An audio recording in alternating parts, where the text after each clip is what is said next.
Now we're on a major unit deal, and either the customer has paid a deposit that we want to record, or they've actually paid for the entire invoice, and we don't want to close the invoice out yet because maybe we need to check something, or we need the administrator to look it over before they actually finalize the deal. But we need to record that money in the system so that it can get deposited into the bank today.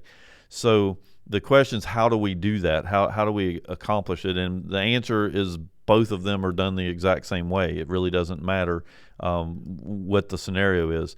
So right now, what we're going to do is we're down in the finance section of a deal, and you'll notice over here on the right, we've got our trade, rebates, and deposit. And so to the right of the deposit field is a little icon that we can click on to actually enter a deposit. And so we're going to click that icon. And it also doesn't matter if there's already a deposit and they're paying more money down, you're still going to click that deposit and enter the additional information or the additional money, and it'll keep up with the fact that it had received two different deposits that totaled $1,000. So we're just going to tell it, I'm going to tell it cash, and I'm going to say that they paid a $100 deposit on this particular unit. And you'll notice down here at the bottom that it says that we're going to link this deposit to a specific invoice credit. So this means that when we save this, and I'm just going to go ahead and pay it, we're going to come back over here to our major unit deal, and you'll notice that it now has a $100 deposit. If I were to do that again, so this time let's pay $200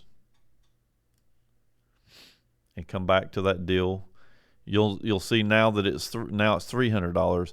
And so what will happen is when we get ready to cash out this invoice, so I'm just going to come up here to the top and we're going to hit pay invoice, and you'll notice that it has both of those credits and they're automatically selected. So it's grabbed the invoice that we're on, and then it turned around and grabbed any credits that are specifically linked to them to apply them toward the payment when we cash out the invoice.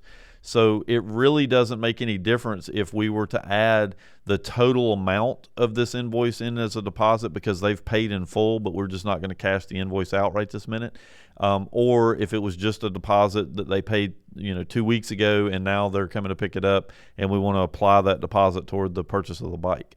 But that's really all there is to actually taking a deposit and making sure that it's linked to that specific invoice.